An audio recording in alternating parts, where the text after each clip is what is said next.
The sun-soaked beaches, the vibrant cities, the ancient ruins. Mexico is a dream destination. But behind the postcard beauty lurk chilling mysteries. Every year, visitors disappear without a trace, leaving behind only fear and unanswered questions. What went wrong? Who or what is responsible? Let's dive deep into the darkness with 2 hours of the most haunting tourist disappearances in Mexico. September 30th, 2010, was meant to be a day of joy and adventure for 30-year-old David Hartley and his wife, Tiffany, a young couple seeking a moment of escape and leisure. That Thursday, David and his wife were out jet skiing on Falcon Lake, a reservoir on the Texas-Mexico border. The couple had met in high school and were married for 8 years.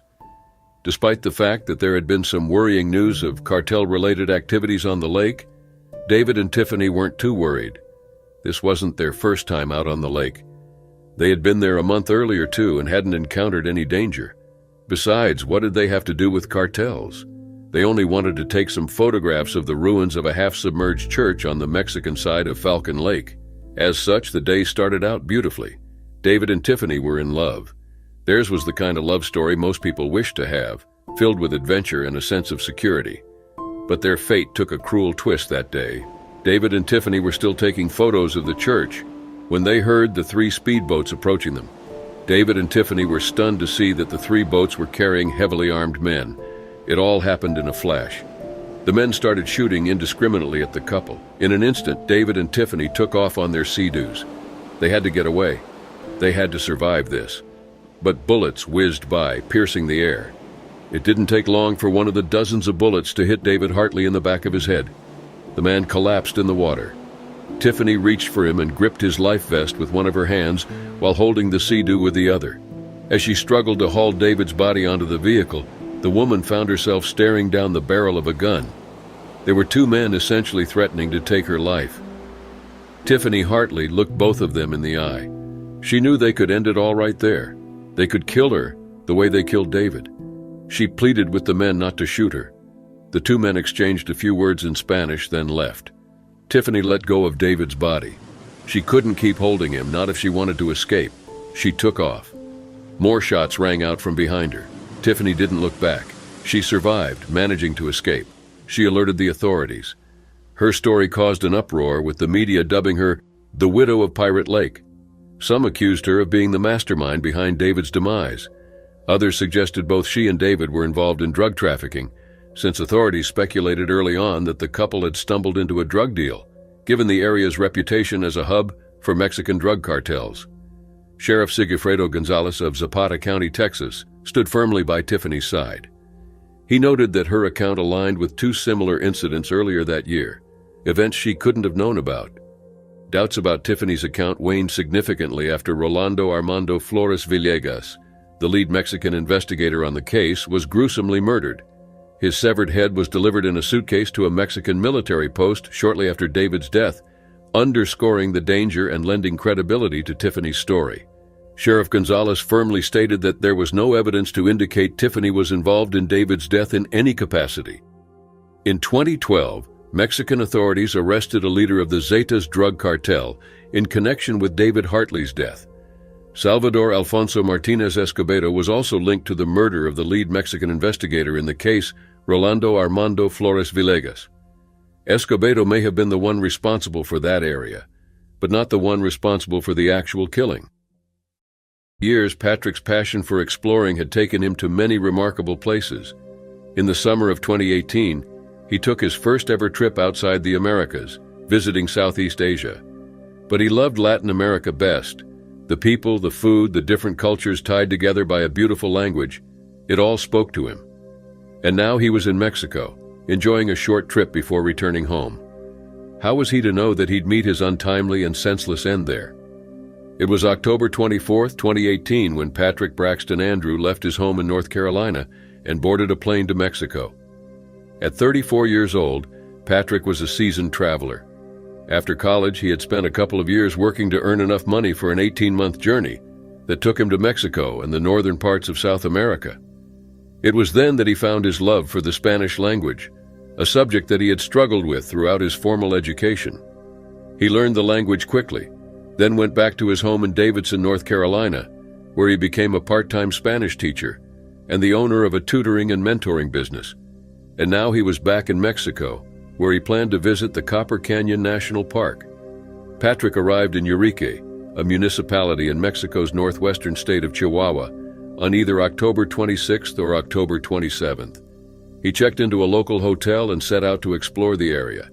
He only had a couple of days to do so because he was meant to meet his brother in Mexico City on October 30th. Patrick wanted to make the most out of this time. He was excited, despite the fact that the small state of Chihuahua is known to be dangerous due to crime and other drug-related activities. On October 28, 2018, Patrick spoke to his parents at about 2:51 p.m., then left his hotel. He set out on a hike to a spot known as La Playita. The day was beautiful, and so was the country. Everything was perfect. 2 days later in Mexico City, Carrie Braxton Andrew waited for his brother. They were supposed to meet, but Patrick never showed up, and at that point, there had been no communication from him in 2 days. By now, Patrick's family was worried. They contacted the hotel owner and were stunned to find out that Patrick never got back from his hike 2 days before. Patrick's family alerted the authorities. More than 100 Mexican police officers started searching for the 34-year-old man, combing the Copper Canyon region, hoping to find any trace of Patrick. They searched by plane and with the help of drones, but nothing turned up. It was as if the earth had swallowed Patrick up. And then, on November 17th, they found something.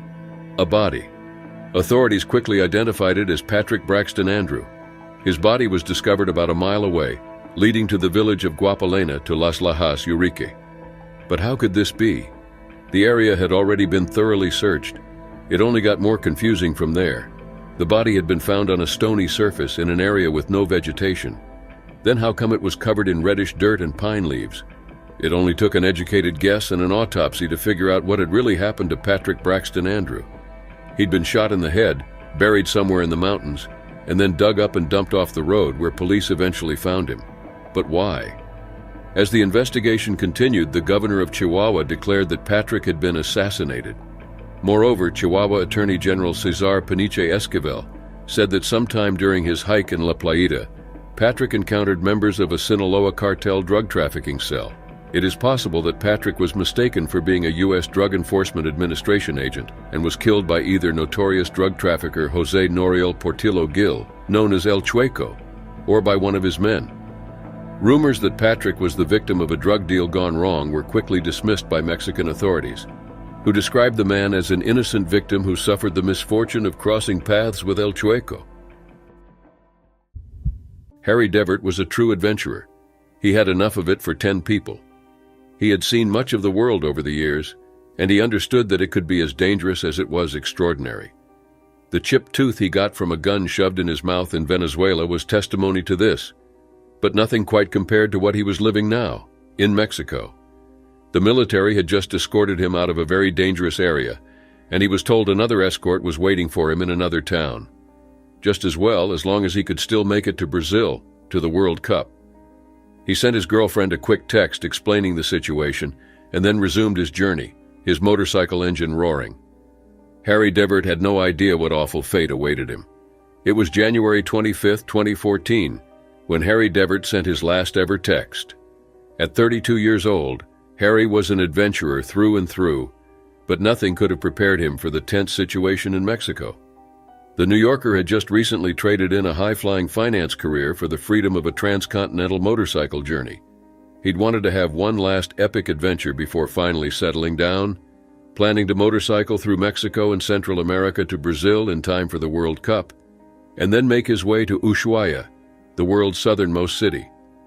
Harry's journey had brought him to Michoacan in Mexico, where the situation seemed out of control. After a gang of civilians had taken action against a key drug cartel the previous month, the Mexican government sent thousands of troops and police to keep the peace. The government then joined forces with the vigilantes in order to overthrow the cartel. The situation was getting tenser and more dangerous by the day, and Michoacan was now the worst possible place for a tourist. 4 days later, on January 29, 2014, Harry's mother, Anne Devert, was waiting for her son to call. January 29th was Harry's late father's birthday, and the 32-year-old always, without fail, called his mother on this occasion. When he failed to do this, and given the fact that the last anyone had heard from Harry was 4 days before, Anne got the sinking feeling that something was terribly wrong with her son. That's when she alerted Mexican authorities. She traveled to Mexico, relentlessly seeking answers. For months, Harry's friends and family sifted through tips, reported sightings, and false leads. They spread the word on Facebook pages dedicated to the young adventurer. They never lost hope for a happy outcome. Then July came around and everything changed. 300 miles from Harry Devert's last known location, Mexican authorities found a motorcycle buried in a shallow grave. The motorcycle was stripped for parts and muddy, but the identification number was still intact. The motorcycle wasn't the only thing in the grave. There were also 2 bags, each containing the badly decomposed remains of a man. Anne Devert gave a DNA sample to the police to help confirm the identity of the remains, and the results were clear. The remains belonged to her son, Harry Devert.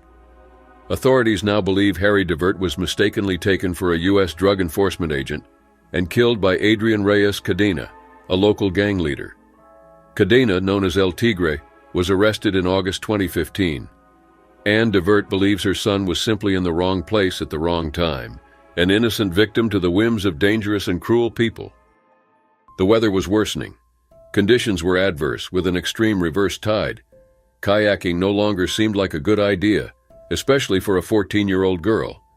Corey decided it was time for his daughter to return to their rented home, but he couldn't let her go alone. No, he was going to ensure the girl's safety first, and then return for Yeon-soo, his wife. He trusted that everything was going to be all right, but he had no way of knowing for sure. It was November 24th, 2022. Corey Allen, his wife, Yeon-soo Kim, and their 14-year-old daughter were on vacation.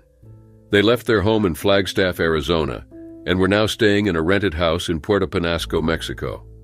Puerto Penasco, also known as Rocky Point in English, is a small city located 62 miles from the border with Arizona.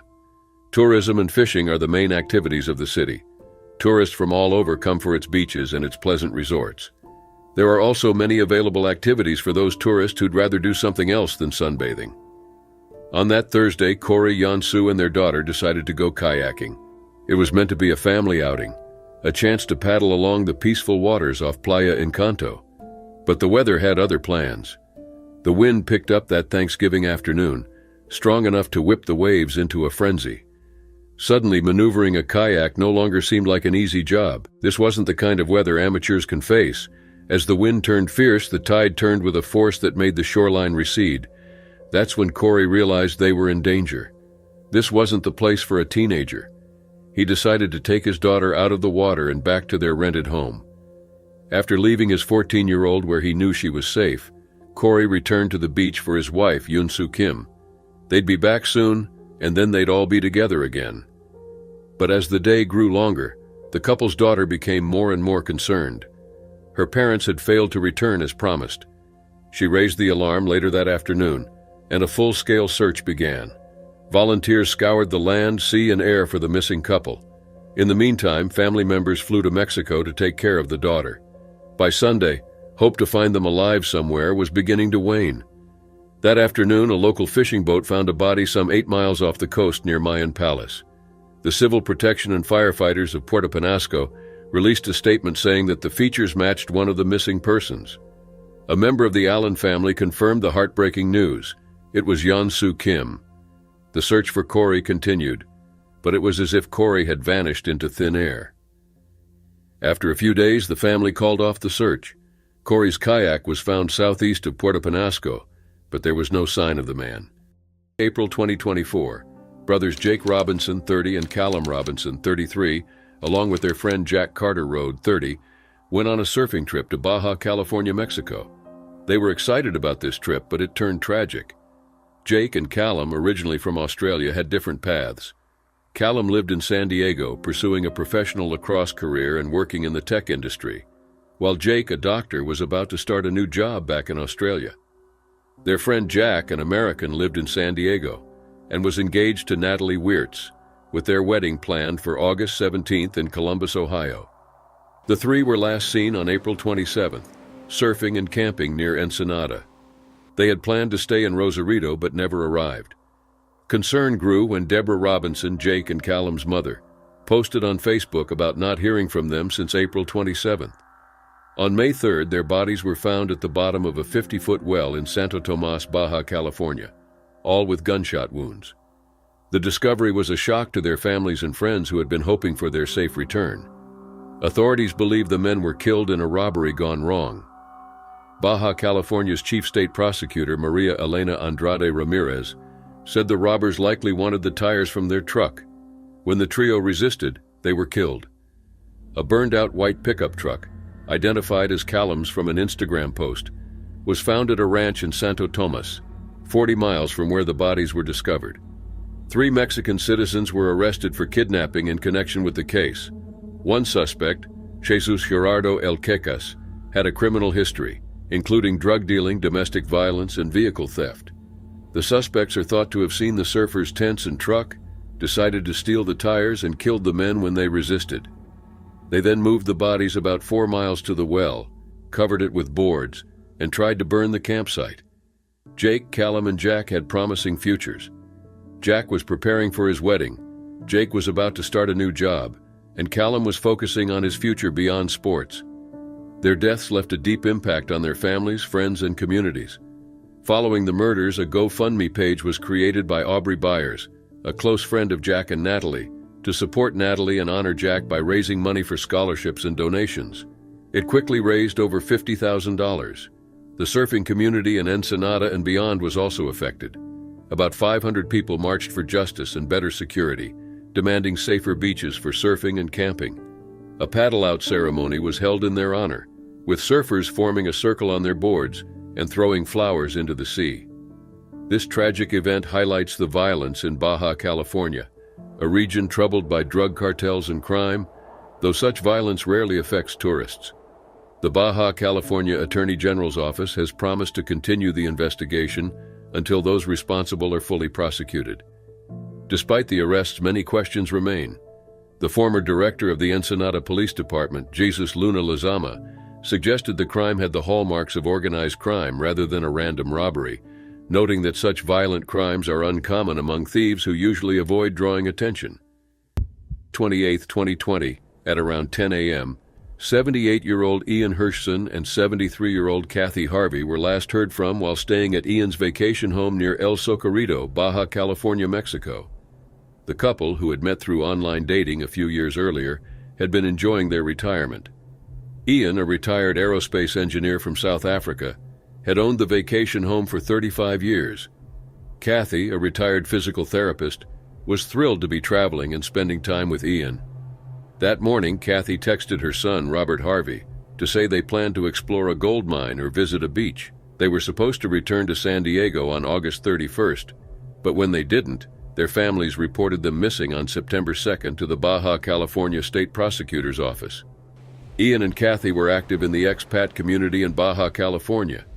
Ian, well known for his personality, frequently windsurfed around the bay south of San Quintin. Kathy loved walking and traveling, with many destinations still on her bucket list. Mexican authorities launched a search around El Socorito and Ensenada. On September 5th, they found the couple's dark blue Toyota Land Cruiser abandoned in a remote area of Ensenada, about 3 hours north of El Socorito. Nearby, they discovered a well containing human remains. The remains were identified as Ian Hirschson and Kathy Harvey. Authorities concluded they had been murdered. Baja California's head prosecutor, Hiram Sanchez, revealed they were killed during a robbery. The suspect, Emmanuel Aguilar, was the son of the landowners of the ranch where Ian had rented his home. Emmanuel, who had a history of drug use, allegedly stabbed Ian and Kathy while they were asleep, then placed their bodies in the Toyota Land Cruiser and drove 4 miles to the well where he disposed of them. Emmanuel Aguilar's arrest brought some relief to the victims' families. Ian's daughter, Ava Setzer, and Kathy's son, Robert Harvey, had been searching for them, sharing information and appealing for help on social media. Ava posted a message on Facebook asking anyone who had seen the couple to contact her. The discovery of the bodies and Emmanuel's arrest provided some closure, but the families remained devastated. Ian Hirschson had a distinguished career and many interests. Born in South Africa, he earned a mechanical engineering degree from the University of the Witwatersrand in Johannesburg in 1963. then moved to the U.S. where he earned 2 master's degrees from Purdue University and Princeton University. He was pursuing a PhD at University of California, San Diego, before founding several successful companies. Ian was also a pilot and enjoyed safaris in South Africa and windsurfing in Baja California. Kathy Harvey, originally from New York, had lived in Tierra Santa, San Diego, for over 30 years before retiring in 2014. She worked as a physical therapist at Sharp Chula Vista Medical Center.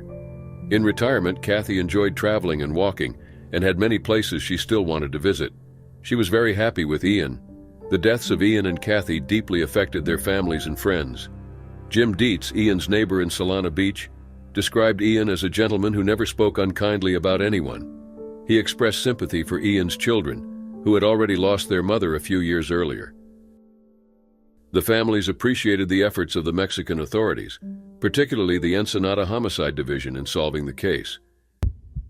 It was April 11, 2016, in Oaxaca, Mexico. Jenny Chen, a 26-year-old Chinese citizen, had been backpacking through the country since March. She was adventurous, passionate about exploring new places, and loved meeting new people. On this day, she was headed out of the city, planning to meet her husband, Jonathan Reinhardt, in Cancun on April 15th. This would be a reunion after her solo travel adventure. But Jenny never made it to Cancun. Jenny was known for her frequent updates on social media. She posted photos regularly, sharing her journey with friends and family. She also made daily calls to her mother. But on April 11th, those updates and calls abruptly stopped. Concerned, Jonathan waited for her in Cancun. When she didn't show up, he knew something was terribly wrong. Jonathan, a Seattle resident, and Jenny had been together for 8 years. They met in China when Jonathan was there for work. Jenny had attended an event called English Corner by a lake, a popular gathering place for Chinese people wanting to practice their English. Jonathan recalled how Jenny had asked him if he liked Kentucky Fried Chicken. They exchanged phone numbers, went on a date, and soon fell in love. They married in 2012, and Jenny moved to the United States in 2013. She was on her path to becoming a U.S. citizen. Back in Cancun, Jonathan's concern grew with each passing hour.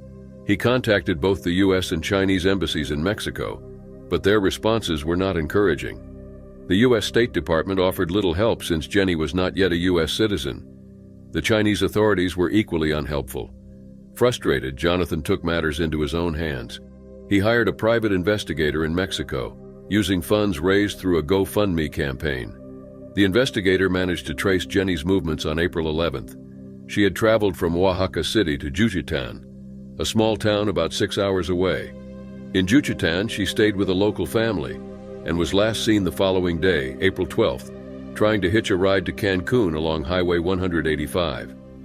Eyewitnesses reported seeing Jenny getting into a Corona beer truck around 2 p.m. on April 12th. The driver had stopped on the side of the highway, waved Jenny over, and offered her a ride. This truck was supposed to take a different route to avoid a blockade by teachers, which was happening on the main road to Cancun. However, the truck headed in the opposite direction, a detail that puzzled everyone involved in the search. Jonathan's investigator reached out to Grupo Modelo, the company that owned the Corona truck, but getting any useful information from them proved to be a hard task. For weeks, they did not respond. When they finally did, the information was vague and unhelpful. They confirmed that there were 7 Corona trucks operating in the area on April 12th, but refused to release the names of the drivers or any other details that could help identify the one Jenny had boarded.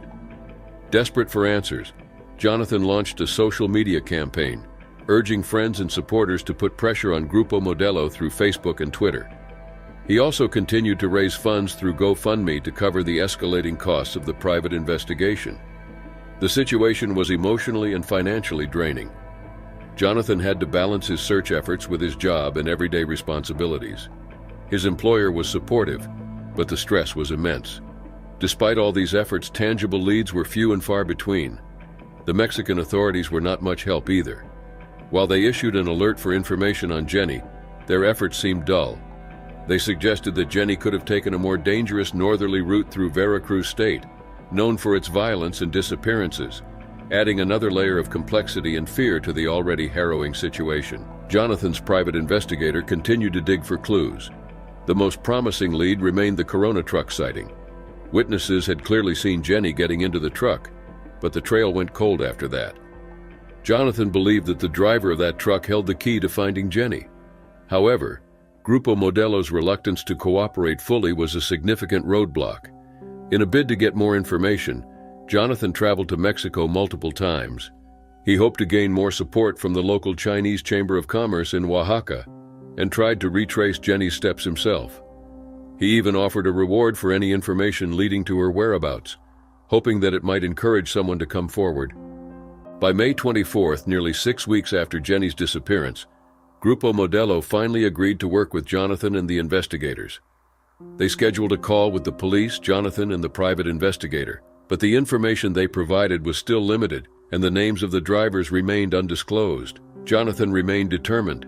He believed that if he could get the names and photos of the Corona truck drivers, they could identify the one Jenny had been with. This person was the last known individual to see Jenny, and Jonathan was convinced they held the answers he desperately needed.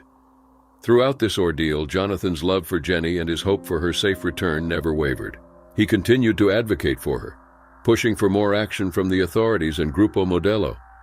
He also kept the public informed through the Facebook group Help Find Jenny, sharing updates and asking for continued support.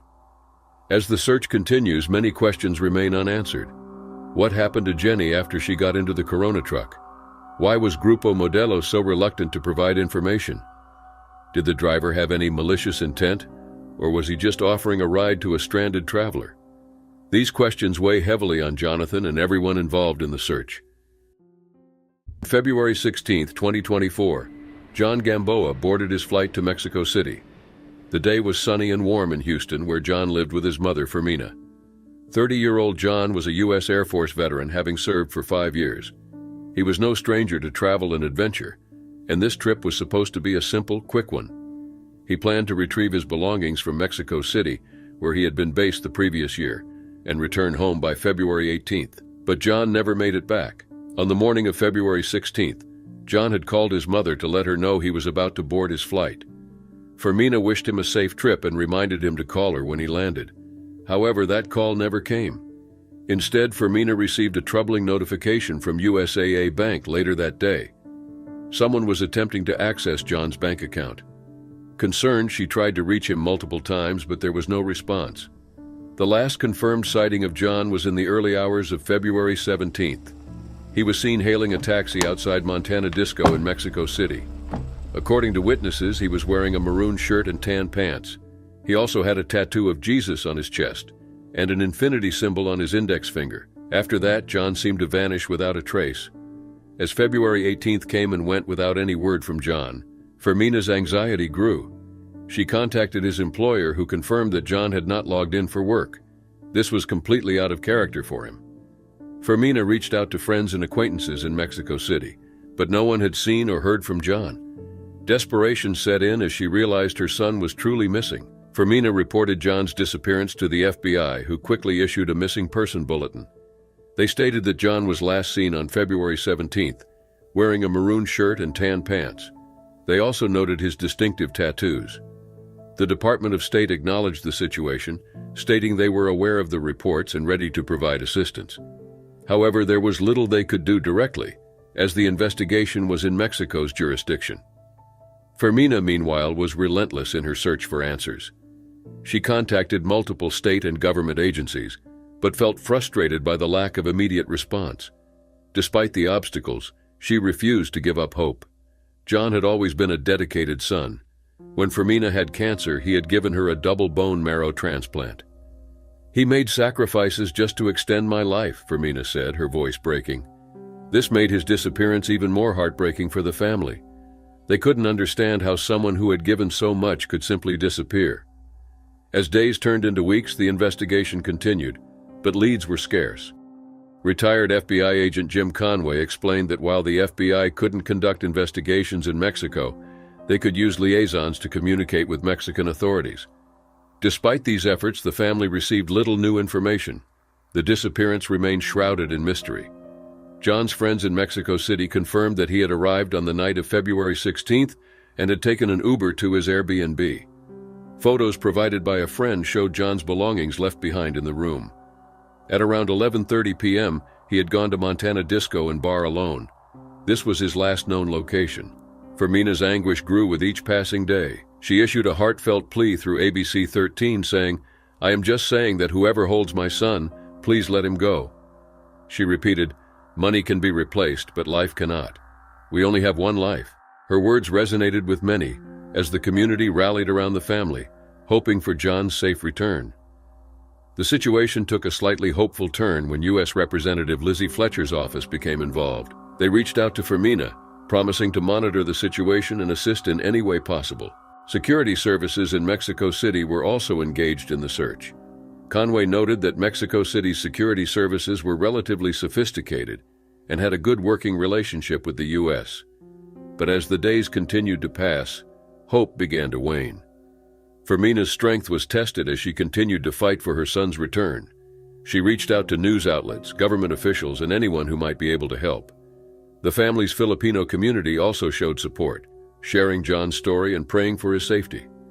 Elijah Snow and his wife Jamie Lynn Snow planned to celebrate their 10th wedding anniversary by traveling to Mexico. To make the process easier, they arranged their trip through the Texas-based travel group Let's Go on Vacay LLC.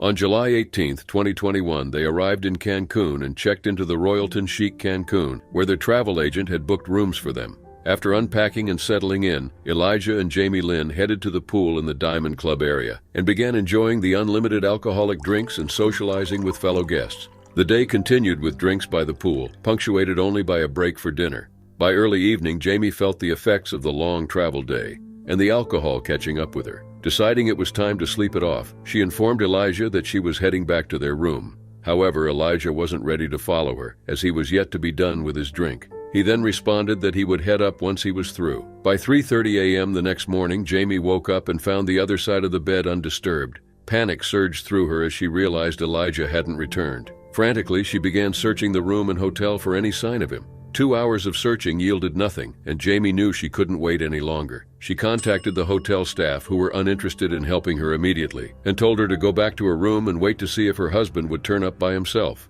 Around 10 a.m., Jamie was escorted to a private area to make a call to the police. Shortly after, she was taken to a nearby police station. There, officers delivered shocking news. Elijah had been found after falling through a window at an open-air theater located right next to the Royalton Chic Cancun. Later, Jamie was brought to another station for identification purposes. However, she was only allowed to view her husband's body through a monitor, not in person. She was also informed that his death was classified as a murder without suspect. Unconvinced by the explanation, Jamie insisted on seeing evidence from the scene. She was then allowed to make duplicates with her phone after she had paid several $100s. The pictures revealed that Elijah had bruising on the front and back of his head, alongside multiple injuries on his back and legs. He also had scratches and bruises on his forehead, cheeks, hands, and arms. Additionally, his face was covered with dirt and mud, as if he had been dragged, while several $100s were missing from his wallet. For Jamie, the evidence made it more evident that her husband's death was no accident. She believed he was kidnapped, robbed, and killed, prompting her to file a lawsuit against the travel agency and other third parties involved in their travel arrangements. In her suit, she alleged that they were responsible for Elijah's death, accusing them of misleading them about the safety of the area. Specifically, she claimed they were informed that Cancun was safer than places like Paris, France, and Las Vegas, Nevada. Reports later revealed that Elijah had gone up to the hotel room a few minutes after his wife had left him. However, when he pressed the elevator call button, it didn't immediately open to allow him in. In his intoxicated state, he then walked to the opposite end of the elevator bank and began ascending a circular stairwell inside the front of the hotel, an area that the hotel claimed had faulty cameras. It marked the last time he was seen alive, as no footage of him going to the lobby or leaving the hotel was ever found. His body was later cremated according to the wishes of his family, while a GoFundMe was started to assist Jamie and his 2 young daughters. Lucas and Adam Coleman, lifelong friends in their 30s, shared a passion for surfing that had taken them on many adventures together. In November 2015, they embarked on a road trip to Mexico, planning to chase epic waves and revisit some favorite spots. Adam in particular was looking forward to reuniting with Andrea Gomez, a university student from Guadalajara he'd met on a previous trip. After driving for miles past several Canadian and American cities, the duo arrived in Baja, where they spent a week riding the waves. Their plan was to then take a ferry across the Gulf of California, the 140-mile-wide bay that separates the Baja California Peninsula from the Mexican mainland in Sinaloa, and drive south to Guadalajara to meet up with Andrea. Knowing they had a long drive ahead to meet Andrea in Guadalajara, Dean and Adam hoped to catch the ferry across the Gulf of California quickly. Unfortunately, a 2-hour delay pushed their arrival on the mainland close to midnight. Arriving late did not bother the duo. They had spent the last decade visiting multiple countries and knew how to handle themselves in foreign lands. However, unbeknownst to them, the stretch of road from the mainland to Guadalajara, known as the Benito Juarez Toll Road, was a hotspot for night bandits and had even earned the moniker the Highway of Death. 30 minutes after leaving the ferry harbor, Dean and Adam's Chevy van pulled into a convenience store called Los Mochis. They asked the lone gas attendant on duty that night for directions and got a map before hitting the road to continue their journey. 2 hours later, a security camera captured their van passing through a toll booth at Las Brisas, 50 miles away. But at 10:30 a.m. the next day, a Chevrolet van identical to the one driven by Dean and Adam was found burnt out in farmland at Navalado, about 200 kilometers south of the toll booth. Inside the van were 2 bodies so badly burnt that Mexican authorities could not immediately identify them. When news of the incident spread on social media, Andrea and Dean's girlfriend, Josie Cox, who had been worried after not hearing from their partners, reached out to the police about the possibility of the burnt bodies being those of their boyfriends. Andrea then visited authorities with one of Adam's dreadlocks, which he had previously given her, to be tested for DNA, while Cox traveled to the country with Dean's dental records. After the autopsy, their worst fears were confirmed. The bodies were indeed those of their boyfriends. The investigation by Mexican authorities led to the capture of 3 suspects and the recovery of the alleged getaway car, a Jeep Cherokee, and the murder weapon, a .357 Magnum revolver. Authorities also obtained signed confessions from all 3 suspects in custody. The confessions revealed that they had intercepted Dean and Adam's van, shot Adam in the face when he tried to resist, killed Dean, and then drove the vehicle to another location where they set it on fire. However, almost immediately after the arrests were announced, the case against the men began to fall apart. The family members of one suspect filed a complaint with the Sinaloa State Commission on Human Rights, claiming that authorities had forced the confessions through beatings and death threats. Ultimately, the true identities of Dean and Adam's killers may never be known. It was April 6, 2023, in Nuevo Leon, Mexico. Beyonce Amaya Cortez, a 20-year-old woman from Mission, Texas, was visiting her relatives during the Easter holidays.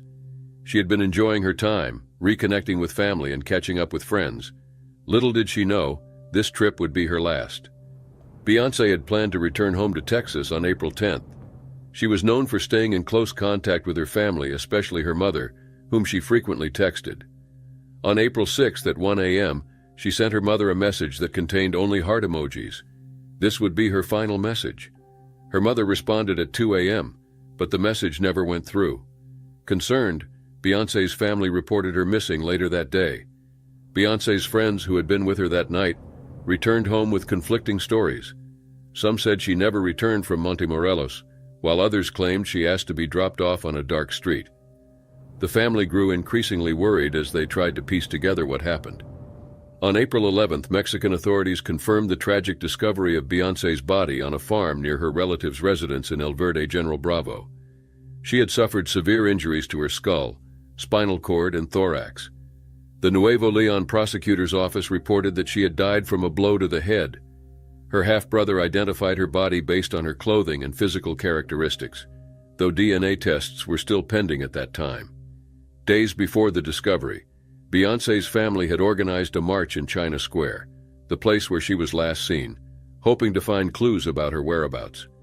Despite their efforts, her fate had already been sealed. The investigation revealed more disturbing details. According to the mayor of China, Nuevo Leon, Raul Car Vazquez, Beyonce had been with a young man on the night of her death. They were driving when she fell out of the speeding car.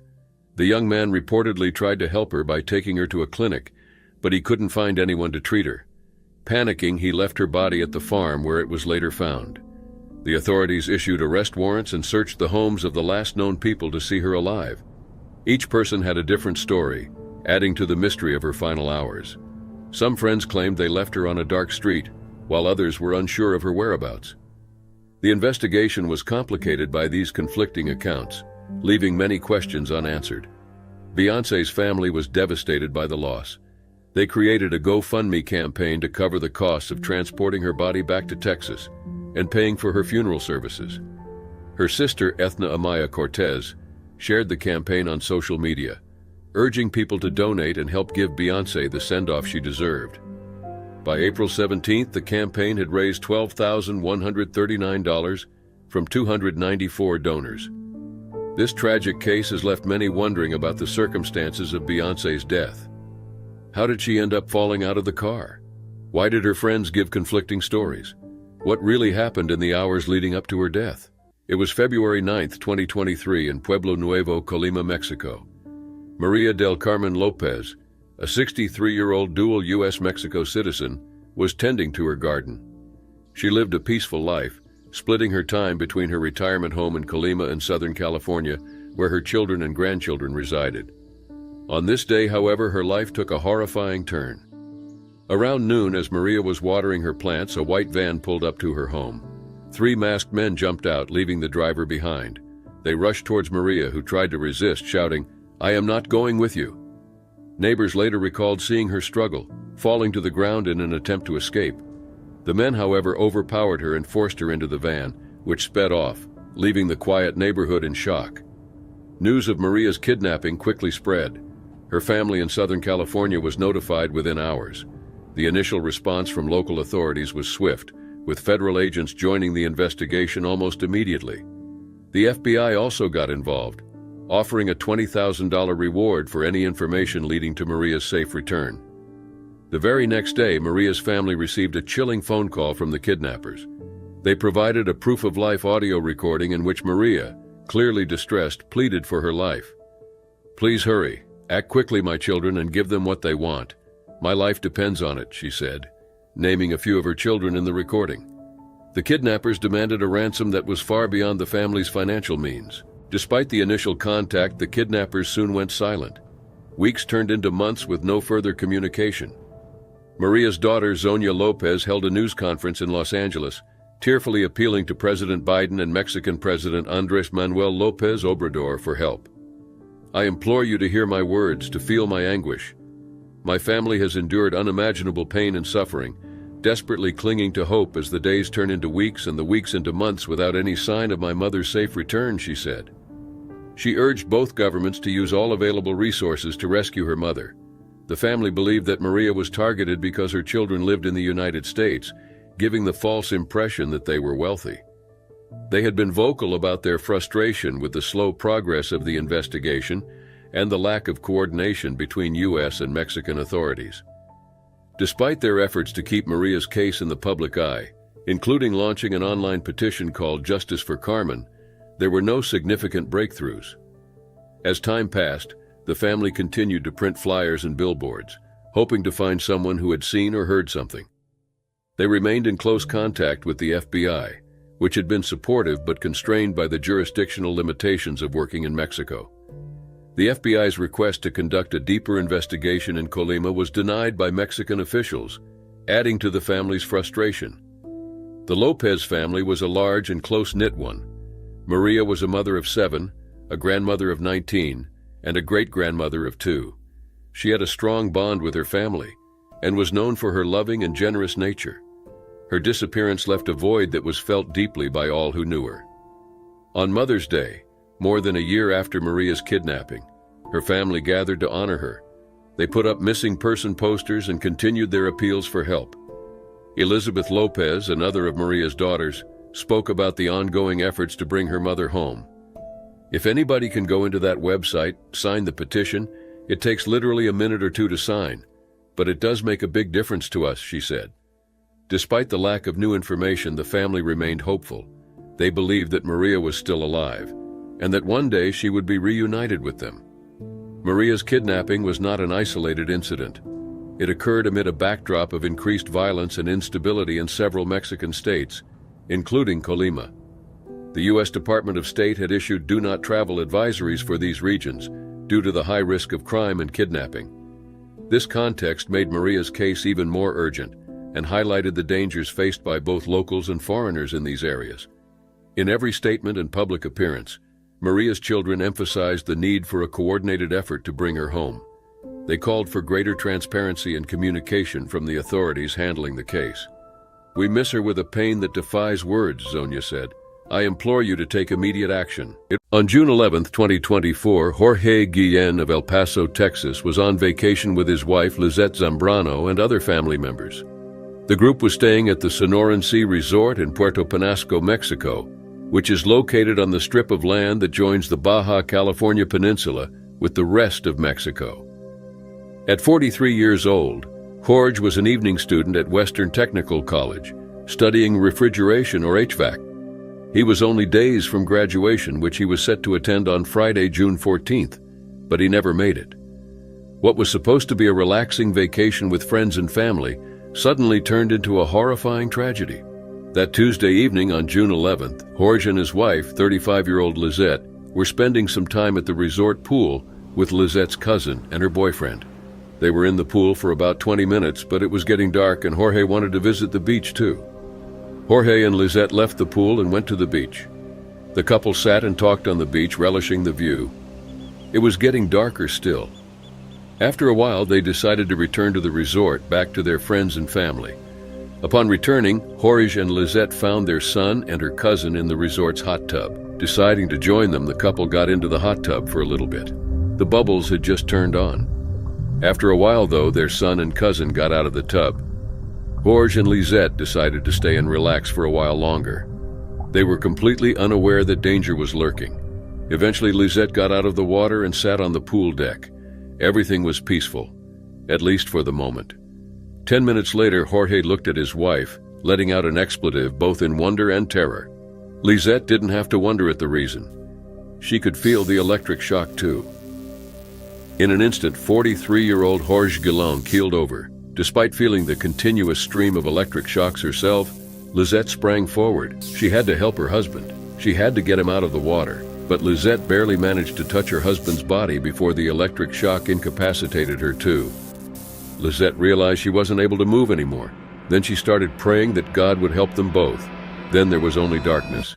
In the meantime, as Lizette slipped into unconsciousness, the couple's friends and family, as well as other resort guests, noticed something was wrong. They watched in horror as Jorge Guillen sank to the bottom of the hot tub, unmoving. By then, Lizette was unconscious too. People rushed to help the couple. Some started praying while others sprang into action. But each attempt to get them out of the hot tub was rendered useless. The would-be rescuers were also getting shocked. Lizette's uncle managed to get the woman out of the water. She had no pulse. Someone started CPR. In the meantime, people struggled to save Jorge, but the shocks were incredibly strong, and he was at the bottom of the hot tub, making his rescue incredibly difficult. To top things off, it took resort staff some 10 minutes to hit the jacuzzi's emergency shutoff switch. Several relatives wrapped a metal pole in towels and managed to push Jorge toward the edge of the tub. Eventually, they managed to pull Jorge out of the water. He wasn't breathing. Lizette was revived after being shocked. She had suffered burns consistent with electrocution and was in critical condition. She was transported to a hospital in Arizona. Several hours later, as she regained her consciousness, Lizette was able to overhear some nurses talking. When one of them said, "Her husband didn't make it," Lizette knew the absolute worst had happened to her and her family. After recovering from her injuries, Lizette Zambrano decided to file a lawsuit in El Paso County District Court against Casago LLC, the facilitator of the vacation rental. According to Lizette, she and her husband were electrocuted by faulty wiring that sent an electrical current into the water. Lizette also alleges that a nearby security guard didn't help when he was asked to turn off the power to the hot tub. Lizette is suing the resort for $1 million. She wants someone to take responsibility for her husband's death, and she wants to prevent something like this from happening to somebody else. It was January 2017, and 20-year-old Abby Connor was on vacation with her older brother Austin, her mother Ginny, and her stepfather John. The family of four had left their home in Pewaukee, Wisconsin, and were spending what was supposed to be a blissful holiday at the 5-star Iberostar Paraíso del Mar resort in Playa del Carmen, in Mexico. But unbeknownst to Abby and her family, something terrible was about to happen. On that January afternoon, Abby and her older brother, 23-year-old Austin Connor, were swimming in a pool at the resort while their mom and stepdad were getting ready for dinner. The family planned to meet up and go eat together. Abby and Austin had spent the day having fun, drinking the occasional drink. At some point during their swim, the siblings decided to celebrate their vacation with drinks from the swim-up bar. When they went up to the bar, another group of people was already there. As people do on vacation, Abby and Austin struck up a conversation with the others, even though they were strangers. After all, why not? They were young, they were having fun, and they were in Mexico at a 5-star resort. What could go wrong? As fate would have it, Abby and Austin were about to find out the answer to this question. The bartender poured out a line of shots. Abby and Austin each took one, as did their new friends. They did the shots and then continued talking for a little while. Then the lights went out. The next thing Austin remembered was the cold shock of consciousness in an ambulance. He had no idea where he was or how he got there. His little sister Abby was also being taken to the hospital. She was completely unconscious. But what happened? The truth only came out a while later. After downing the shots, both Abby and Austin lost their consciousness. Other guests saw them drowning in the pool and alerted hotel staff. Abby was found floating face down at the shallow end of the pool, while Austin kicked and splashed in distress, seemingly slipping in and out of consciousness. They were rushed to the hospital. Meanwhile, their mother and stepfather had no idea the siblings were in danger. They reached the hotel lobby and waited for Abby and Austin to join them for dinner. But as time passed, they grew worried. Where were they? Finally, Ginny and John asked hotel staff to call the siblings' room. What happened next changed the course of their lives forever. A hotel employee told them to wait. The woman went to get the general manager of the resort, who informed them about the accident. When Ginny and John arrived at the hospital, they found out the siblings' blood alcohol level was very high at the time of the incident, 3 times the limit in their home state of Wisconsin. Austin had suffered a concussion and had a golf ball-sized lump on his head, but he was awake. The same couldn't be said about Abby. She had a broken collarbone and remained unconscious after prolonged oxygen deprivation. Ginny and John were desperate to help their daughter, but when doctors told them she had to be transferred to an intensive care unit in Cancun and demanded a $6,371 payment, plus a $10,000 deposit for the Cancun hospital before they'd transfer her, the parents found themselves in a desperate situation. They had to find another solution. The following day, Abby was eventually airlifted to a trauma center in Fort Lauderdale, Florida, but doctors declared her brain dead on arrival. Since Abby had always expressed a strong desire to be an organ donor, her body was kept on life support until suitable recipients were found. In the days after the tragedy, Abby's family attempted to file a police report into the incident, but their attempts were futile. Mexican police insisted the cause of death was accidental drowning, but the family had a hard time believing this. After he recovered, Austin said he suspected they'd been drugged. But according to a multi-part investigation led by Milwaukee's The Journal-Sentinel, something even more foul could be at play in Abby's death. Several people came forward and spoke to the Sentinel about their own experiences of blacking out after drinking small and moderate amounts of alcohol at resorts in Playa del Carmen and Cancun. The report chronicled harrowing accounts of American tourists who were robbed or assaulted after being incapacitated by what appeared to be tainted or poisoned alcohol. Some victims also reported being extorted for medical services. The investigation uncovered widespread claims that tourists who attempted to warn others about their terrifying experiences had their reviews removed from the hotel review site, TripAdvisor. Later in 2017, Mexican authorities raided 31 resorts and seized 10,000 gallons of illicit alcohol from an illegal distillery in Playa del Carmen. In November, Abby's family filed a lawsuit accusing Iberostar Resort of negligence. According to the lawsuit, Iberostar knew that alcoholic beverages being served at the Hotel Iberostar Paraíso del Mar were tainted, substandard, poisonous, unfit for human consumption, and or otherwise failed to meet bare minimum standards for food and beverage safety. It was more than unusual for Wilmer to miss breakfast without letting his friend know. Ever since he came back to Mexico, the man made sure to see his friends each and every weekend. Otherwise, his was a lonely life. His wife had died years ago, and he had only his beloved dog, Bones, to keep him company. So where was he? And why didn't he tell anyone if he was leaving? Wilmer, who was originally from Markleyville, a small town in Northern California near Lake Tahoe, was camping on the Mexican peninsula of Baja California. He was no stranger to the place. Wilmer and his wife had driven to Mexico on trips for 20 years. His wife's death in 2019 briefly stopped his visits to the area, but now he was back. Wilmer lived in his camper with his dog, Bones, in a very remote area of Baja California. As long as he could go have breakfast with some nearby friends a couple of times a week, the man could manage the solitude and the quiet. In fact, he liked this peaceful life, which usually went on without incident. Sure, there was that nasty matter a few months before. Wilmer was driving in his camper when he was involved in a traffic accident with two Mexican siblings. The accident sparked a heated confrontation, and Wilmer had to give them 50,000 Mexican pesos, or the then equivalent of $2,723 for damages and injuries to them and the vehicle. After that unpleasant affair, the 80-year-old went on to live on the peninsula. But his not going to breakfast was out of character. His friends were worried.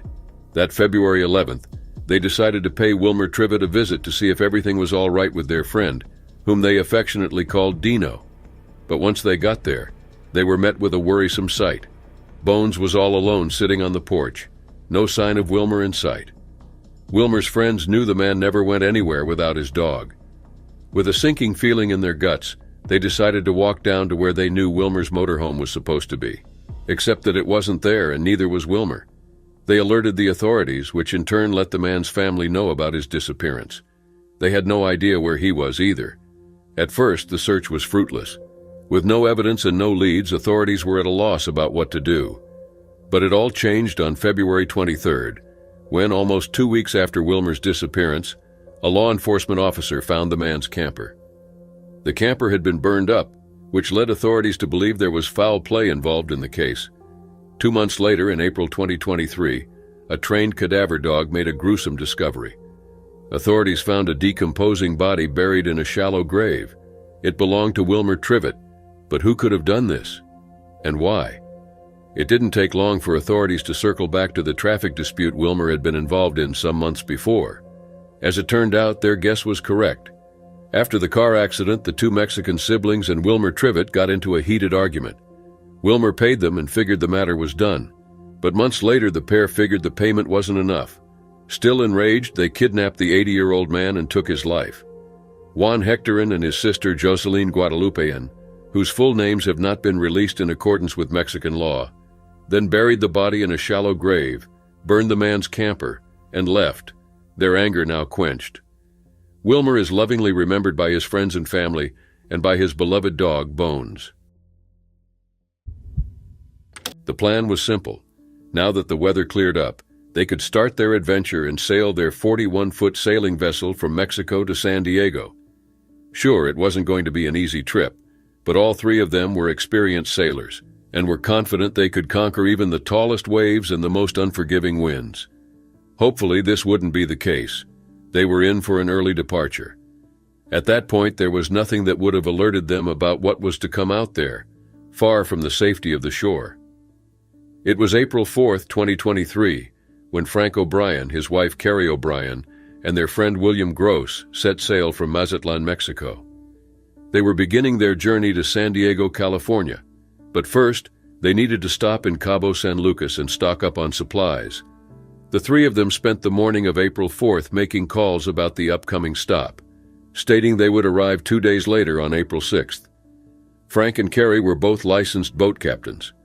The couple had hired William Gross to help on their planned 11-day trip. The journey was ambitious but manageable, especially with Gross on board, a man who was said to be able to fix anything and who had over 50 years of experience as a sailor. The three of them combined had almost 100 years of experience. The O'Briens and Gross also had a lot of faith in their boat, which was appropriately called Ocean Bound. Ocean Bound was a 41-foot sailboat, manufactured about 35 years before in Taiwan. Despite its age, the sailboat was trusty. It was crafted from solid fiberglass. It was time-tested. It was no stranger to the whims, the beauty, and the perils of ocean waters. William texted his daughter on that April 4th, letting her know they were setting sail at about 9:30 a.m. 2 days later, several people in Cabo San Lucas waited for Frank, Carrie, and William to make their stop and grab their supplies, as previously discussed. But the hours passed, and there was still no sign of the Ocean Bound. They didn't show up the following day, nor the day after that. Back home in the U.S., Mike Argall, Carrie's brother, was getting worried, and so was Melissa Spicuzza, Willima's daughter. It was so unlike them not to call or text. What if something had happened to them out there on the ocean? It was time to take action. They alerted the authorities, who immediately started searching for the missing boat. There was no record of them ever making it to Cabo San Lucas, which added to the ominous feeling of the whole thing. To make matters worse, authorities knew that ocean-bound lacked GPS tracking, and with communication in the area around Baja being notoriously spotty, the search had to be done the old way. The Mexican Navy and U.S. Coast Guard launched a massive search, combing through 200,057 square nautical miles off Mexico's northern Pacific coast, an area larger than the entire state of California. Canada also provided additional assets. They used helicopters, boats, and every piece of technology at their disposal, but there was no sign of the missing vessel, no trace of the 3 Americans. After spending 281 cumulative hours trying to at least get a lead, the Coast Guard eventually had to make a difficult call. They suspended the search. "Unfortunately, we found no evidence of the 3 Americans' whereabouts or what might have happened," said Commander Gregory Higgins. Authorities believe it is possible the 3 had encountered bad weather conditions and 20-foot waves, but what happened to the 3 Americans is still a mystery. March 11, 1989, at around 2:30 a.m., Mark James Kilroy, a senior at the University of Texas at Austin, was enjoying spring break with his high school friends Bill Huddleston and Bradley Moore from Texas A&M, and Brent Martin from Alvin Community College. They decided to spend their break at South Padre Island, a popular spot for college students. Traveling in Martin's car, they looked forward to a week of fun. The next day, they visited Matamoros, Mexico, a town known for its nightlife and cheap drinks. They spent the night bar hopping along Calle Alvaro Obregón, mingling with other students and partying into the early morning. The following day, they returned to Matamoros, leaving their car on the American side and walking into town. That evening, Kilroy separated from the group to talk to a woman he knew. Later, when it was time to return, Kilroy rejoined his friends, and they began their walk back to the car. On the way, the group stopped for a restroom break. Huddleston noticed a Hispanic man with a scar signaling to Kilroy and heard Kilroy say something like, "Didn't I just see you somewhere?" Huddleston thought Kilroy knew the man.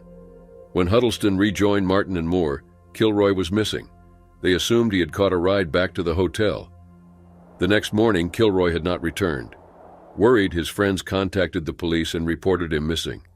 Initially, the police thought Kilroy was just another student who got drunk and lost.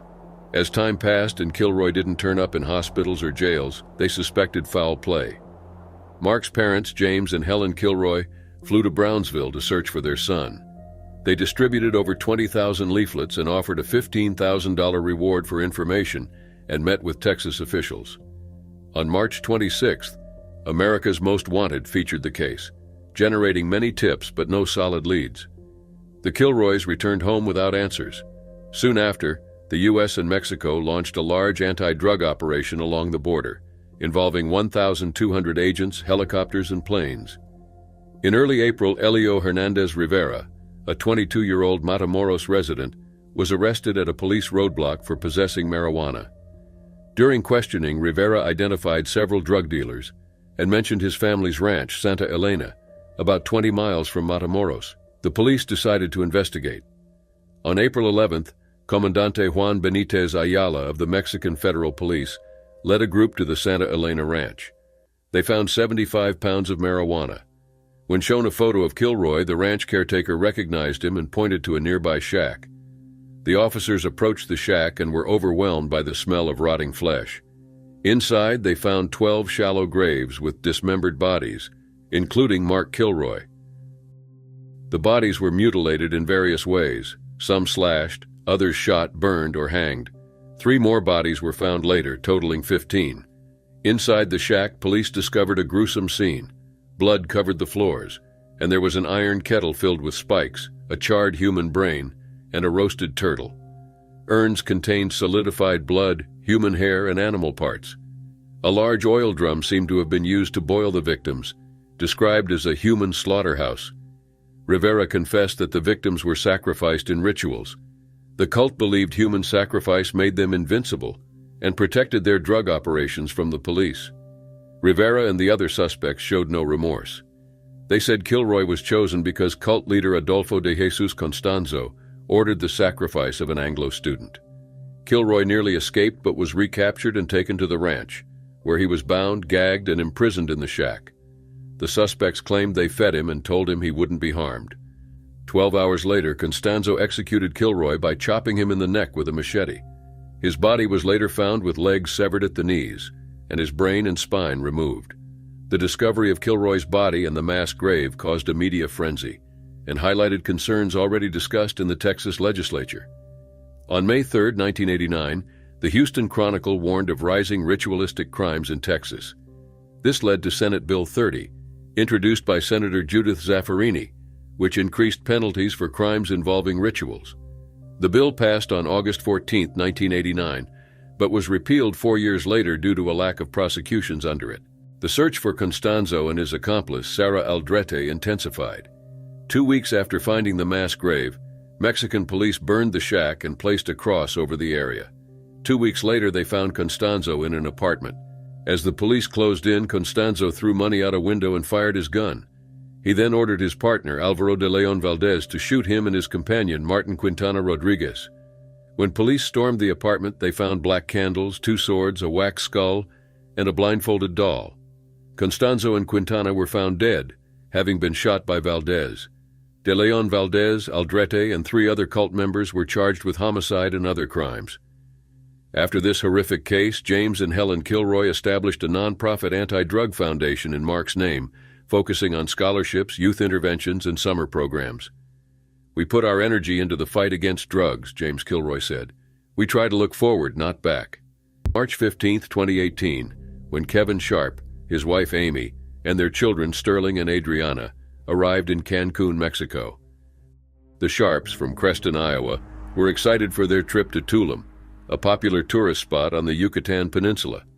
Kevin, 41, was known as the Sharpshooter for his expertise as a stock car racer at Adams County Speedway. He was a local champion, respected both on and off the track. Amy, 38, was known for her kindness and dedication to her family. Their children, Sterling, 12, and Adriana, 7, were bright and well-loved. The family started their trip on March 13th, driving to St. Louis, Missouri, where they stayed overnight. The next day, they flew to Cancun. From there, they rented a car and drove to Tulum, where they had rented a condo. Amy texted her mother at 7 p.m. on March 14th, confirming their safe arrival with, "We made it to our condo." Their vacation was meant to be a break from routine, filled with fun and family time. They planned to meet friends, explore local attractions, and visit a water park. But things took a dark turn when they suddenly stopped communicating. The last message from the Sharps was a text Kevin sent to his friend Travis Anderson around 5 p.m. on March 15th. Travis replied at 11:30 p.m. but received no response. This silence was unusual, as the Sharps typically shared daily updates and photos during their trips. Concern grew among their friends and family in Iowa. By March 21st, the Sharps were supposed to return to the U.S., flying back to St. Louis and then heading to Danville, Illinois for a college basketball game. When they didn't arrive as planned, alarm bells rang. Their family in Iowa, sensing something was terribly wrong, reported them missing just after midnight on March 22nd. The situation escalated quickly. Friends and relatives took to social media to seek help and spread awareness. Ashley Peterson, a relative, posted on Facebook, urging anyone with information to come forward. The family's phones were pinged, showing they were still in Mexico, but with no movement. Mexican authorities and the U.S. State Department were contacted, launching an investigation. The State Department's advisory for travelers to Mexico highlighted an increase in violent crime, adding to the anxiety surrounding the Sharps' disappearance. Late on March 22nd, employees at the condo complex in Tulum noticed a strange odor coming from the Sharps' unit.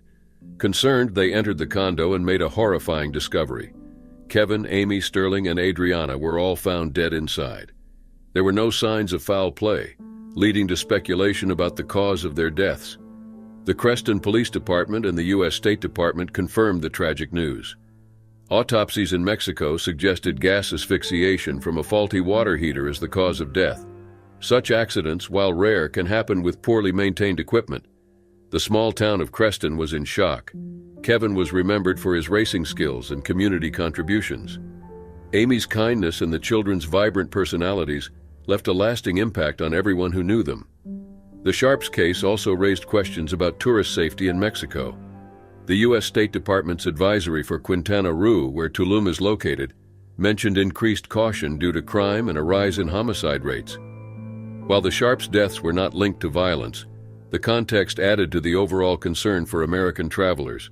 As news of their deaths spread, people from all over expressed condolences and support for the grieving family. The community came together to honor the memory of Kevin, Amy, Sterling, and Adriana, sharing stories of their kindness, achievements, and the joy they brought to those around them. March 3, 2023, Latavia Tay McGee and her 3 friends, all from South Carolina, crossed the Brownsville and Matamoros Express International Bridge. McGee, a 33-year-old mother of 6, was traveling to Matamoros for an abdominoplasty, a tummy tuck procedure. Accompanying her were close friends Eric James Williams, Shaeed Woodard, and Zindel Brown. They had rented a white minivan for the trip. As they navigated the streets of Matamoros, they couldn't foresee the terror ahead.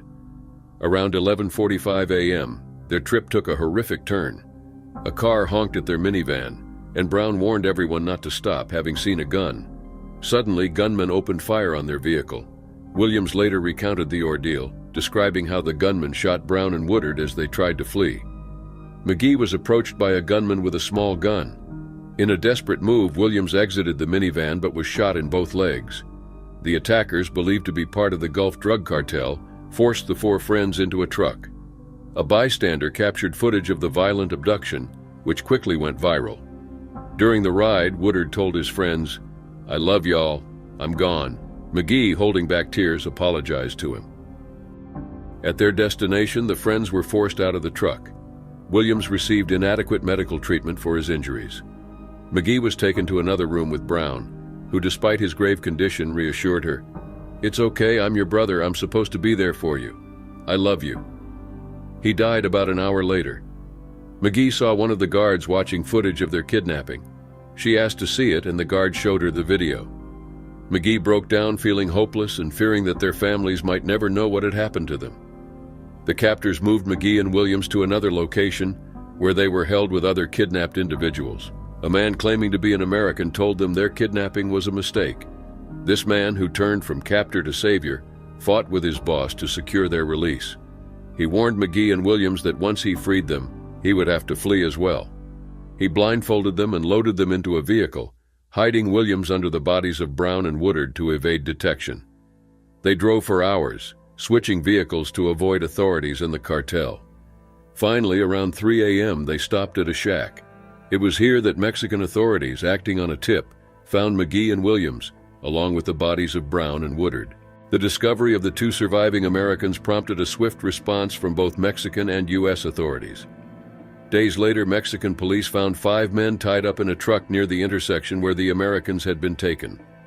A note with the men indicated that the Scorpions faction of the Gulf Cartel wanted to hand over those responsible for the kidnapping. This move was likely an attempt to avoid further scrutiny from law enforcement. The group of friends from South Carolina had set out for a medical procedure, but found themselves in a deadly case of mistaken identity. Authorities believe the cartel mistook them for Haitian smugglers, a tragic error that cost 2 lives. Shaeed Woodard and Zindel Brown, lifelong friends of McGee and Williams, died in the ordeal. Their families were devastated. Woodard would have celebrated his 34th birthday just a week later. His father, James Woodard, expressed the pain of losing his son in such a brutal manner. McGee and Williams, the 2 survivors, are still healing from their physical and emotional wounds. The traumatic event left deep scars, but they are grateful to be alive. The kidnapping of the 4 Americans drew international attention to the violence and lawlessness that plague many parts of Mexico. Matamoros, in particular, is a city where cartels have significant control, leading to frequent violence, kidnappings, and extortion. The U.S. State Department had issued a Level 4 Do Not Travel advisory for the state of Tamaulipas, where Matamoros is located, citing these dangers. Despite the advisory, many Americans still travel to Mexico for affordable medical procedures. McGee herself had undergone surgery in Mexico 2 or 3 years prior without incident. This time, however, their trip ended in tragedy. The aftermath saw a rapid response from both Mexican and U.S. authorities. The FBI launched an investigation and offered a $50,000 reward for information leading to the safe return of the Americans and the arrest of those responsible. The White House and State Department condemned the abduction and killings, and some U.S. lawmakers even called for military action against the cartels. In Mexico, President Andrés Manuel López Obrador's Hugs Not Bullets policy, focusing on social programs rather than direct confrontation with criminal gangs, faced criticism. The swift response to the kidnapping of American citizens contrasted sharply with the often slow response to the thousands of Mexican nationals who go missing each year. The bodies of Shaeed Woodard and Zindell Brown were eventually returned to their families in the United States. McGee and Williams, after receiving medical treatment, were also brought back home. The friends and families of the victims are left to cope with the aftermath of this senseless violence, hoping for justice and some measure of peace. It was April 3, 2024, when Edmund Bradley Solomon III and his wife, Mimi, disembarked from the Royal Caribbean cruise ship, Icon of the Seas, at the bustling port of Cozumel, Mexico. The couple, in their mid-60s, had been enjoying a much-anticipated 7-day cruise, a final big vacation following Edmund's diagnosis with frontotemporal dementia. Edmund, known affectionately as Brad, had spent over 20 years as a critical care nurse at Ralph H. Johnson VA Medical Center in Charleston, South Carolina. He was now retired, and the diagnosis had significantly altered his behavior, though his memory remained mostly intact. Brad's wife, Mimi, also a nurse and a recent breast cancer survivor, had become his primary caregiver, navigating the challenges brought on by his condition. This cruise was meant to be a break from the routine, a chance to relax and enjoy each other's company. As they moved through the terminal, Brad and Mimi decided to take a quick restroom break before heading out to explore Cozumel. Mimi entered the women's restroom while Brad headed to the men's. Moments later, when Mimi emerged, Brad was nowhere to be seen. Initially, she assumed he was still inside and waited outside the restroom. But as the minutes ticked by, her concern grew. She asked a family member who had accompanied them to check the men's restroom, but Brad was not there. Panic set in. Mimi and the family member searched the immediate area but found no sign of Brad. Knowing his condition could cause him to act unpredictably, they feared the worst. Savannah Miller, Brad's daughter, later recounted the ordeal, explaining how the family knew immediately that Brad was lost. News of Brad's disappearance quickly spread among the cruise passengers and crew. The local authorities were notified and a search was initiated. Brad was last seen wearing a white t-shirt, gray shorts, dark sunglasses, and a blue hat. He also wore a GPS necklace, but it only worked within a 33-foot range of Mimi's phone, rendering it useless once he wandered out of range. Around 2:30 p.m., a taxi driver reported seeing a man who matched Brad's description on the road to Isla de la Pasión. The driver said the man flagged him down and requested a ride to a road with beach access. When he realized he had no money, Brad paid the fare with his wristwatch. This sighting provided a glimmer of hope and a critical clue about Brad's whereabouts. Back in the United States, Savannah, Brad's daughter, and other family members dropped everything to fly to Cozumel and join the search. They were desperate to find Brad, who was now lost in an unfamiliar place, vulnerable due to his dementia. The family reached out to the U.S. Embassy and Consulate in Mexico City, and a GoFundMe page was set up to aid in the search efforts. The fundraiser quickly surpassed its goal, raising over $15,000. In Cozumel, the search effort was massive and coordinated. Local police, the military, and volunteers scoured the island. Authorities used helicopters, all-terrain vehicles, search dogs, and even an infrared camera in their efforts. The search spanned from city streets to jungles, beaches, and resorts. Civil protection vehicles broadcast messages from Mimi, pleading for any information on Brad's whereabouts. As the days passed, the search took a toll on the family's mental state. Savannah shared her anguish on social media, expressing her fear and exhaustion. She urged people to keep sharing their story to ensure it remained in the public eye. Despite the intensive search, promising leads turned into dead ends. Sightings of Brad were reported, but none were confirmed. The local community was supportive, with many joining the search efforts, but the frustration of false leads weighed heavily on the family. Brad's condition made the situation even more challenging. His frontotemporal dementia affected his behavior, making him act erratically and say odd things. He often walked quickly, head down, appearing confident despite being lost and scared. He was likely avoiding help, not knowing how to process the situation or respond to unfamiliar people. Days turned into weeks, and the search shifted from rescue to recovery. The number of searchers dwindled, but those who remained were dedicated. They combed through every possible location, including parks, abandoned buildings, and even Mayan ruins. Despite their efforts, Brad remained missing. 18-year-old Manuel Reyes and his friend, 36-year-old Jesus Jesse Ramon Corona, were last seen in Lagos de Morena, a city in Jalisco, Mexico, at around 10:30 p.m. on May 2, 2021. They were heading out for tacos on Orozco y Jimenez Boulevard, the main street in the heart of Lagos de Morena. Manuel had come to Mexico from his home in Hayward, California, in early April to visit his sister. He also intended to spend time with his grandmother, who had fallen ill. Sadly, she passed away during his visit.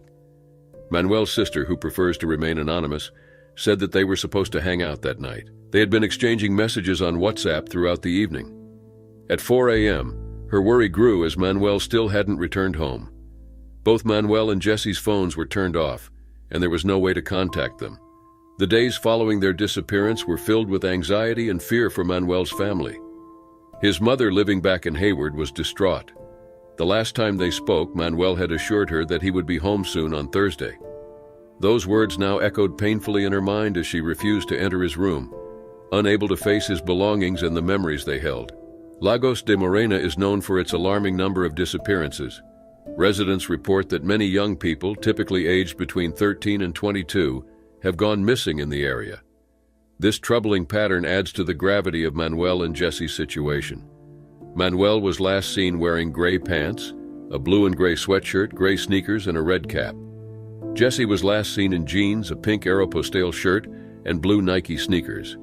These details were shared with the hope that someone might have seen them or could provide clues about their whereabouts. The case gained widespread attention due to Manuel's status as an American citizen. U.S. authorities began pressing local Mexican police to intensify their search efforts. This added pressure was crucial in a region where disappearances are alarmingly common and often unsolved. Diana Delgadino, head of social communication in Tepatiplan, a city near Lagos de Morena, stated that when a person is reported missing, all alerts are activated. They communicate between municipalities to close the circles and comb the area for clues. This protocol was put into action for Manuel and Jesse, but so far it has yielded no results. The fear that Manuel and Jesse might have been abducted by a criminal group is a real concern for their families. Maria Guadalupe Contreras, a family member, believes that they were taken by armed men. Back in Hayward, Manuel's mother clings to hope while grappling with the pain of his absence. "That's why I don't want to enter his room at all other than pray. I don't want to see his clothes or anything like that because it reminds me of when he used to go out," she said. The emotional toll on the family is immense, and the uncertainty of Manuel's fate only deepens their pain. On May 1, 2022, 32-year-old Tani Shank, her husband Jorge Luis Aguirre Astudillo, and their daughter Adeline traveled from their home in Mérida to the tourist hotspot of Cancun for what seemed to be a vacation. Upon their arrival, they checked into a hotel, but left the very next day for Mérida, as seen by CCTV footage at the hotel. It is believed that the car only traveled approximately 20 kilometers before a U-turn was made in a direction that headed back towards Cancun. Shortly afterwards, the vehicle took a detour off the highway. It remains unclear where the couple were heading, but this occurred around the same time the last phone signal from their car was detected. As night approached later that day, Adeline was found barefoot outside the Parroquia San Miguel Archangel Church, one of the largest churches in the city. From all indications, it appeared that she had been abandoned by someone. A witness who was inside the church with family later confirmed that a stranger had approached him about the little girl and mentioned that he would look for her parents. However, the stranger never returned despite the witness waiting for a while. Initially, it seemed to be a case of a lost child after the witness called the police to report finding Adeline outside the church. Authorities quickly responded by issuing an alert to locate the child's parents and shared photos of Adeline on social media to ensure that the information went far. This led to Tani's brother finding a Facebook post about his niece wandering alone near a church. Immediately, Tani's family called the authorities, revealing that they were related to the child in the alert. Simultaneously, it became apparent that Tani and her husband were missing, as the family also revealed they had been unable to contact them. While Adeline was later released from a refuge for orphan children into her family's custody, the disappearance of Tani and Jorge led authorities to issue missing person alerts for the couple within days of each other. Within weeks, it turned into a full-blown investigation, especially after a car that seemingly belonged to the couple was found to have been burnt out in Puerto Morelos, about 40 kilometers south of Cancun. As expected, rumors about what led to the disappearance also began to swirl, with the most disturbing theory alleging domestic violence.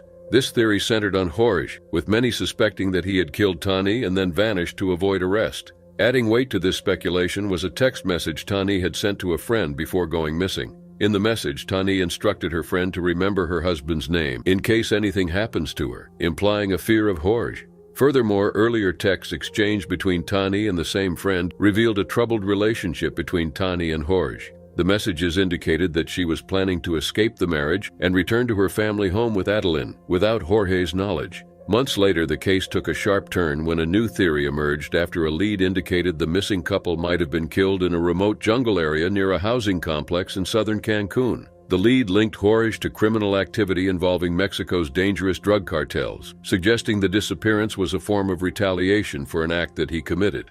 At the time, the authorities, who were determined to find answers, launched a search party scouring several acres of the jungle around the area, analyzed from the lead. Cadaver dogs were also deployed in the search to help find unmarked graves where the couple's bodies might have been hidden if they were murdered. Amid the investigation, Tani's family weren't keeping their hands folded. They offered a substantial reward of $70,000 for any information that could lead them to find her. Additionally, they hired a private investigator to explore any fresh leads that might have been missed. Even more shocking, they consulted specialists who could potentially help retrieve any relevant information from Adeline, who was nearly 3 years old at the time. However, all the efforts proved fruitless in the end, leaving the mystery of Tani and Jorge's disappearance even more baffling. Burgos Beresford Redmond and Bruce Beresford Redmond's marriage was on the brink of collapse due to infidelity issues. Despite this, they decided to make an effort to rekindle their love by taking a trip to Cancun. In early April 2010, they traveled to the Mexican city with their children. However, just a few days after their arrival, Bruce reported that his wife was missing, stating that she had left their hotel to go shopping and had not returned.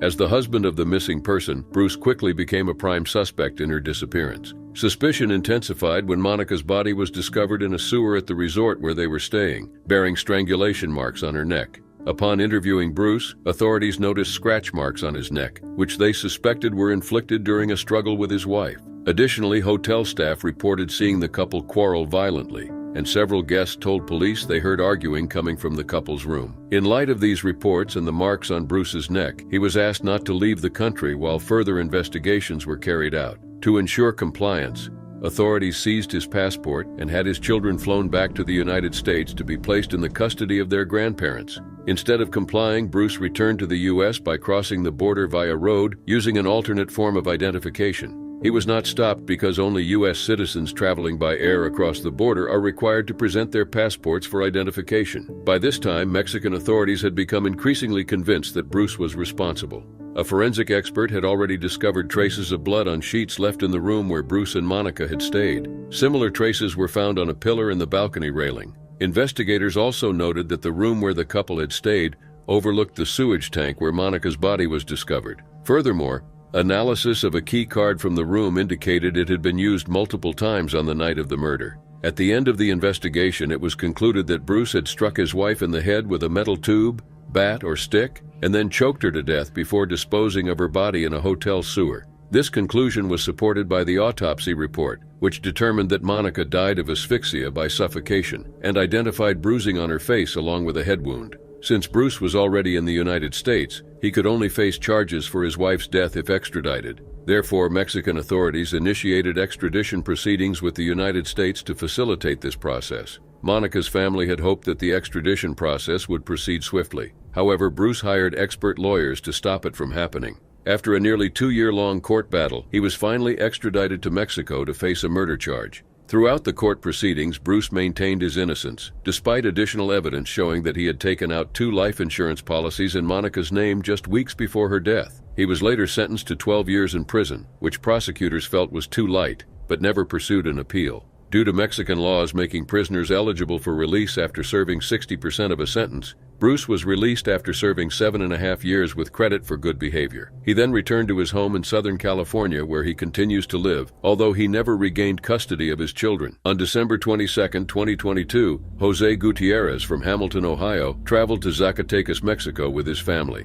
His purpose was to meet his girlfriend, Daniela Pichardo, whom he was soon to marry. 3 days after their arrival, Jose, 2 female family members, and Daniela headed out together to have some fun. They were expected to return home around 10 p.m. local time, but they did not arrive back as planned. When family members tried to reach Jose and the others, they received no reply. However, Daniela's mother had last received a message from her daughter showing her location to be 20 miles away from their town. They headed out to the location they had gotten from Daniela, but upon their arrival, they were not allowed to enter the area by police authorities, who claimed the area was dangerous. Given the information, family members feared that their loved ones had been kidnapped, but held on to hope that this was not the case and that they would soon be found. Days later, their hope was dashed when they saw multiple media reports on social media indicating a kidnapping incident at a local restaurant called Solana Resto Bar, located about 30 minutes from Daniela's house. Surveillance footage from the restaurant revealed that Jose and the group arrived at the bar and spent nearly 2 hours there before leaving around 6:08 p.m. Eyewitness reports then confirmed that several unknown individuals kidnapped the group in their vehicle outside of the restaurant. Prior to the discovery, police authorities had launched an investigation into finding the missing group after Jose and Daniela's families reported their disappearance. The information about the restaurant incident then helped narrow the scope of their search. Within days, the vehicle in which the group was kidnapped was found abandoned in Vivoras, a location very close to where Daniela's location message to her mother had originated. The van showed signs of being riddled with over a dozen bullets, and its tires were blown out. Further investigations led authorities to discover 4 bodies, 1 male and 3 female, buried in an unmarked grave near where the car was found. Upon seeing the bodies in that male-female ratio and identifying the vehicle, police authorities were convinced that they belonged to the missing group. Autopsy reports later confirmed this identification. Despite ongoing investigations, no suspects have been arrested in connection with their murders to date. It was March 25, 2023, when 17-year-old Shelby Lynn Dwyer left Des Moines, Washington, on a road trip to Mexico. She was a vibrant young woman full of life and eager to explore the world. She assured her mother, Stacy Hurt, that she would be gone for only a few days. Shelby was traveling with someone she trusted, and initially everything seemed fine. She called and sent pictures of her trip, showing her mother that she was safe and having fun. But on March 29, 2023, the communication abruptly stopped. Shelby was last heard from when she was in Guamuchil, a city in the Mexican state of Sinaloa. After 2 days, her phone stopped pinging. Stacy's concern grew as days turned into weeks without any word from her daughter. Shelby's parents reported her missing shortly after her disappearance, and local authorities began their search. Sinaloa is a region plagued by drug cartel violence. The U.S. State Department had issued a do not travel warning for Sinaloa, citing widespread violent crime and kidnapping risks. Despite these warnings, Shelby went into this dangerous territory, unaware of the potential dangers that lay ahead. On March 31, 2023, Shelby was last seen alive in a stationery store and internet cafe in Salvador Alvarado, a town in Sinaloa. The Mexican authorities issued an urgent Amber Alert for the missing American teenager, fearing that she may have fallen victim to a crime. The Sinaloa State Prosecutor's Office stated that her safety was at risk and that she could be in grave danger. Shelby is described as being 5 feet tall with several distinctive tattoos, including doves and praying hands on her upper left arm, a rose on her right thumb, a small heart on her middle finger, the word bendita, Spanish for blessed, on her lower right arm, and the word mordem, Spanish for bite me, on her buttocks. These unique markings make her easily identifiable, yet no concrete leads have emerged. The initial investigation revealed that Shelby had traveled to Tijuana, Mexico, likely by car. From there, she took a flight to Guadalajara and then to Culiacan, Sinaloa. The journey seemed well planned, but something went terribly wrong after she reached Guamuchil. The area she was last seen in is notorious for being controlled by the Sinaloa cartel, one of the most powerful and violent criminal organizations in Mexico. As the days turned into months, the search for Shelby became more desperate. The FBI stepped in to assist local authorities, hoping to bring Shelby back home safely.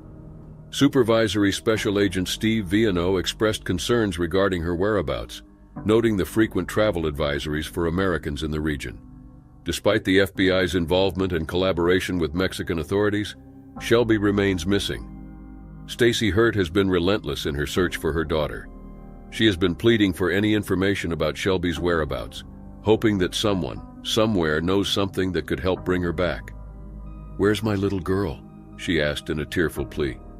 Stacy refuses to give up hope, believing that Shelby is still out there waiting to be found. The FBI announced a $5,000 reward for any information leading to Shelby's whereabouts.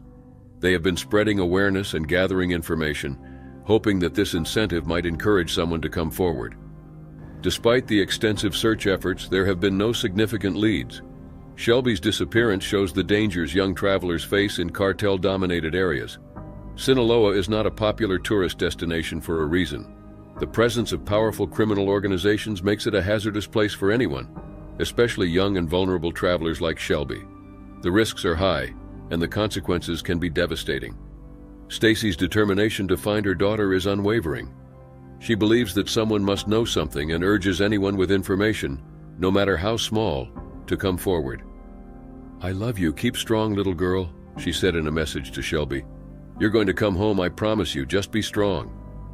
The case of Shelby Lynn Dwyer remains open, and the search continues. Her family, friends, and law enforcement agencies are doing everything they can to find her. The hope is that Shelby will be found safe and sound, and that her story will serve as a warning for others. It was October 12, 2014, in El Control, a small town near the Texas border west of Matamoros, Mexico. Erica Alvarado Rivera, a 26-year-old mother of 4 from Progreso, Texas, drove her black Jeep Cherokee across the border to visit her father. She was accompanied by her 32-year-old boyfriend, Jose Guadalupe Castaneda Benitez. The visit was meant to be brief as they planned to return to Texas the next day. Erica's brothers, Alex Alvarado, 22, and Jose Angel Alvarado, 21, had also come to El Control, intending to help their sister with the return trip. On October 13th, Erica called her brothers, asking them to bring her Jeep to a roadside restaurant where she and Jose were eating. This was around noon. The brothers arrived shortly after 12:30 p.m., driving Erica's Jeep and a Chevrolet Tahoe. What happened next was shocking and terrifying. Witnesses saw men dressed in police gear, identifying themselves as the Grupo Hercules unit, pushing and hitting Erica and Jose. When Alex and Jose Angel tried to intervene, the men took all 4 of them, along with their vehicles. Witnesses described the armed men as traveling in military-style trucks, yet no one, including the Federal Highway Police present at the scene, stepped in to help. Grupo Hercules, an elite tactical security unit, had been formed by Matamoros city officials to confront crime and high-risk operations. However, rumors and allegations of their involvement in criminal activities were rampant. The unit was known for their aggressive tactics and had been implicated in various incidents of abuse and killings. Erica, Alex, Jose Angel, and Jose disappeared without a trace. Their mother, Raquel Alvarado, began to panic when Erica did not return home. She made frantic calls, first to her daughter's cell phone and then to her ex-husband in Mexico. By the afternoon of October 13th, it was clear that something was terribly wrong. 2 weeks later, on October 29th, the worst fears of the Alvarado family were confirmed. 4 bodies were found east of Matamoros, near where the siblings had disappeared. The bodies were badly decomposed, likely from lying in the hot sun for so long, making identification difficult. The Tamaulipas state prosecutor, Ismael Quintanilla Acosta, confirmed that the victims' hands and feet had been tied, and they had been shot in the head. The bodies were identified based on photographs and clothing descriptions provided by the family. The victims were Erica Alvarado Rivera, Alex Alvarado, Jose Angel Alvarado, and Jose Guadalupe Castaneda Benitez. DNA tests later confirmed their identities. Each of the 4 dead had been shot in the head, and the bodies were burned. The Alvarado family was devastated. Erica had 4 children aged 3 to 9, who were left without their mother. Alex and Jose Angel were scheduled to leave for Missouri as migrant farm workers, but never made the trip. They lived a modest life, dividing their time between their mother's house in Progreso, Texas, and their father's home in Mexico. The news of their brutal deaths shocked the community and beyond. The U.S. Embassy in Mexico acknowledged the reports but declined to provide further information, citing privacy considerations. Tamaulipas State Attorney General Ismael Quintanilla Acosta announced that 9 officers from the Grupo Hercules unit were being questioned in connection with the murders. The Alvarado siblings' case raised serious questions about the role of security forces in Mexico. Grupo Hercules was introduced as a unit with particular skills to confront crime, trained by the state and subjected to background checks. Yet they were now implicated in the murders of 3 American citizens and a Mexican national. Tamaulipas Governor Egidio Torre Cantu vowed to apply the full force of the law and enforce zero tolerance for such crimes. The investigation into the Hercules unit involved questioning not only the 9 officers, but also the unit's director, City Clerk Joe Mariano Vega, and City Public Safety Director Juan Sanchez. However, Matamoros officials remained silent, refusing to comment on the case. For the Alvarado family, the loss was immeasurable. They held a funeral for Erica, Alex, and Jose Angel in El Control, Mexico, where relatives and friends gathered to mourn their tragic deaths. The community was left grappling with the horror of the events and the uncertainty surrounding the involvement of the very forces meant to protect them.